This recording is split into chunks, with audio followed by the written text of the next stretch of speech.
Okay, so in this stage, we're going to go ahead and create a smart filter and apply some filters to it as well.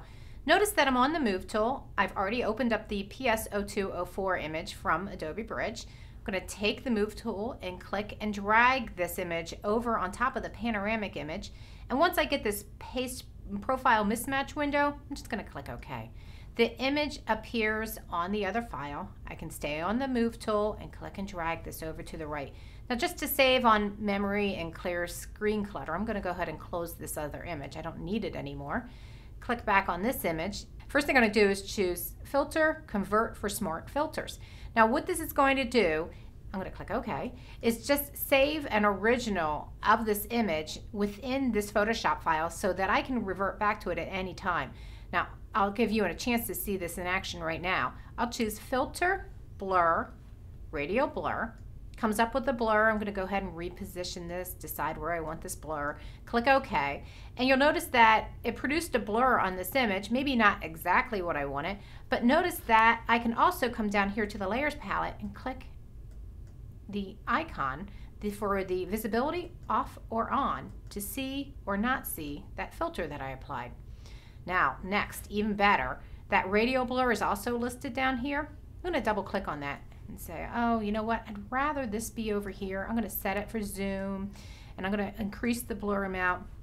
And this is the area I wanted to blur into. Click OK and notice that I've now changed my blur, and I can do this as many times as I want. Now I'm also going to go ahead and apply a second filter. I'll choose Filter, and in this section I'll go ahead and apply Mosaic. I'll set my size for 25 or whatever size you want. I'm just choosing a large cell size. Click OK. Now that doesn't necessarily look all that good, but I do have a smart filter thumbnail. I'm just going to click on this guy right here. Notice I'm selecting it. You can tell when it's active because it's got the 4 corner marks on it. I'm going to switch to my paintbrush tool. I'm going to hit D, which gives me my default colors. Notice that they are changed now to black and white, but I want black as my foreground color. If your black is not your foreground color, hit X, and that swaps the colors for you. Now I'm going over here and notice that my brush size is relatively large. If you don't like the size of your brush size, you can hit the bracket to the right to make it larger or the left to make it smaller. And I'm also going to change my opacity to about a 50% and just start painting over this. And you'll notice that what I'm doing is actually painting out that filter where I didn't want it to apply. Do you see down here in the smart filters, there's black covering the area of the filter that I don't want to see. And I can change this as many times as I want. If I decide that I do want the wheel to show, I can hit the X key, switches me back to white, and I can paint that back in.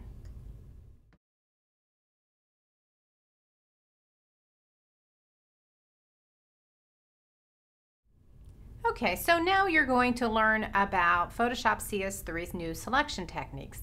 I am on the Move tool. Just going to go ahead, click on this fine gentleman's head and click and drag him over to the panoramic image, reposition him, go back to this image and just close it up. We don't need it anymore. And I'm going to zoom in a little bit just by using Control plus or Command plus, just so I can see him a little bit better. I'm holding down my space bar to get the hand tool and just pushing this over a bit. Now, new tool in Photoshop CS3 is the Quick Selection tool. It's actually a very intelligent tool. You'll notice that as I paint over these areas, that it's automatically selecting them based upon the color. And as I come around, you'll notice that even if I click and let go and then re-click, it is adding to the selection. And that is just because as a default, and I went a little too far there, so I'm just going to hold down my Option key, click and drag up here. As a default, it is set that you will always add to your selection up in the options bar. So I can just continue selecting this, but if I do want to deselect something, I can hold down my Alt or Option key, and perhaps in here I want to delete that little green area. I can do that, add that back in, just so I can get a better selection. Now, in addition to the new selection tool, and oops, missed a little 8 there, that's okay. In addition to the new selection tool, you also have the Refine Edge feature. The Refine Edge feature gives you the opportunity to see your selection in a variety of different masks. Okay, this is not changing the way the image looks, but it's actually changing the way that the preview looks so that you can see your selection a little bit better. In this window, I can choose to increase the contrast of this image. I can smooth it out. I can expand or contract the selection. And I'm going to just go ahead and decide that this is a good selection technique that I want to use. This is the settings that I want to use. I'm going to click OK. And it makes the selection. Now, it doesn't really show up because you still have the background of the image in here. But all I'm going to do is, while I have this selection active, go down to the Layers palette and click on the Add Layer Mask button. And when I click on that, there you can see the selection a little bit better.